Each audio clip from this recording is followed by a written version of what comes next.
इब्राहिम लोदी की सेना पर सामने से तोप के गोलों की बौछार हो रही थी और बाकी तीनों तरफ से तीरों की बारिश। ऐसे में इब्राहिम लोदी अपनी सेना सहित बहुत बुरी तरह से घिर गया।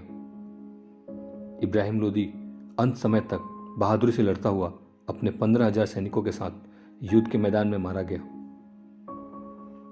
बाबर ने अपने आत्मचरित्र बाबरनामा में लिखा है कि उसने इब्राहिम लोदी को केवल 12,000 सैनिकों की सहायता से परास्त किया, जबकि इब्राहिम लोदी की सैनिकों की संख्या 1,00,000 थी।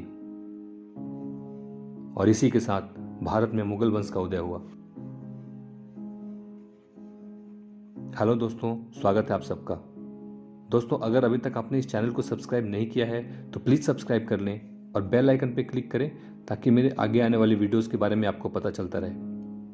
दोस्तों, आप इस चैनल में भारत के संपूर्ण इतिहास को बहुत ही सरल तरीके से समझ सकते हैं। मैंने पूरी कोशिश की है कि आपको यहाँ से सीखने के बाद कहीं और जाने की जरूरत ना पड़े। मैंने इस चैनल में महात्मा बुद्ध से लेकर हर्यंक वंश, शिशुनाग वंश, नंद वंश, मौर्य वंश, सुंग वंश, लगभग सारे वंश की जानकारी दी है। और अगर कोई टॉपिक रह भी गया है तो मैं अपने आगे आने वाले वीडियोस में डाल दूंगा। अब चलते हैं अपने इस टॉपिक की तरफ। दोस्तों, इब्राहिम लोदी के क्रूर रवैये की वजह से उसके बहुत से सरदार उससे असंतुष्ट थे।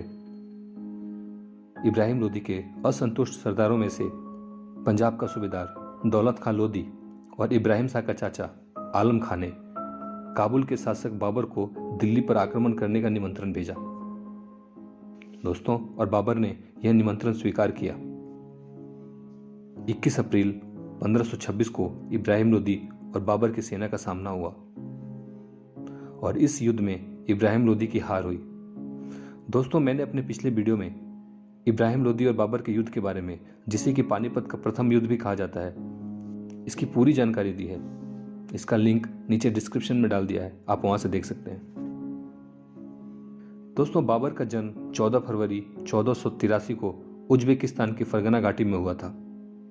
उसके पिता का नाम उमर शेख मिर्जा था, जो कि फरगना का शासक था, और उसकी माता का नाम कुतगुल निगार खानम था।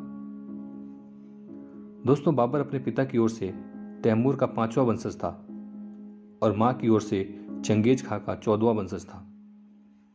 इसलिए इसे चंगेज खां और तैमूर दोनों का वंशज कहा जाता है। दोस्तों, अपने पिता की एक दुर्घटना में मृत्यु के बाद बाबर को 11 वर्ष और 4 महीने की उम्र में फरगना की गद्दी पर बिठा दिया गया। गद्दी पर बैठने के बाद से ही उसे कई मुसीबतों का सामना करना पड़ा। इसने कई आक्रमण भी झेले। दोस्तों, हम अपने इस वीडियो में सिर्फ बाबर के भारत पहुंचने के बाद के बारे में जानेंगे। दोस्तों, बाबर ने एक बार तैमूर की भारत पर आक्रमण की कहानी सुनी थी। तभी से बाबर ने कसम लिया था कि वो भारत को जीतेगा।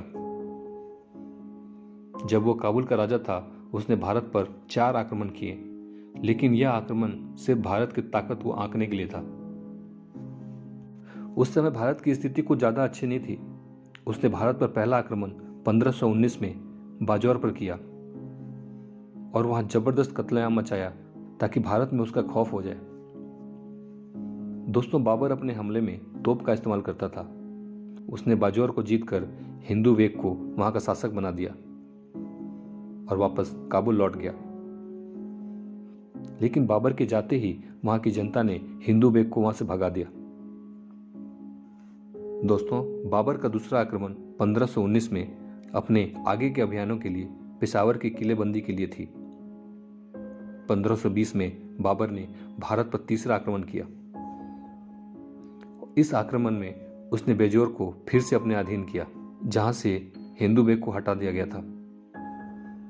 दोस्तों, 1524 में चौथे आक्रमण के लिए बाबर के पास पंजाब के सूबेदार दौलत खां लोदी और इब्राहिम शाह के चाचा आलम खान का निमंत्रण मिला था। कहा जाता है कि इब्राहिम लोदी पर आक्रमण के लिए मेवाड़ के राजा सांगा ने भी बाबर के पास एक साथ आक्रमण करने का निमंत्रण भेजा था। दोस्तों, बाबर ने चौथा आक्रमण दीपपालपुर पे किया और यहां दौलत खान ने उसकी सहायता की, क्योंकि दौलत खां और इब्राहिम शाह के चाचा आलम खान ने ही उसको आक्रमण करने के लिए निमंत्रण भेजा था। दोस्तों, यहां दौलत खां को उम्मीद थी कि बाबर जीतकर पूरा पंजाब उसे दे देगा, लेकिन ऐसा नहीं हुआ। बाबर ने उसे जालंधर और सुल्तानपुर ही दिया। इससे वो खुश नहीं था और बाबर के खिलाफ षड्यंत्र करने लगा। लेकिन दौलत खान का बेटा दिलावर खान ने बाबर को अपने पिता की सारी साजिश बता दी। इससे नाराज होकर बाबर ने सुल्तानपुर दौलत खान से छीनकर उसके बेटे को दे दी और जालंधर दौलत खान के पास ही रहने दिया।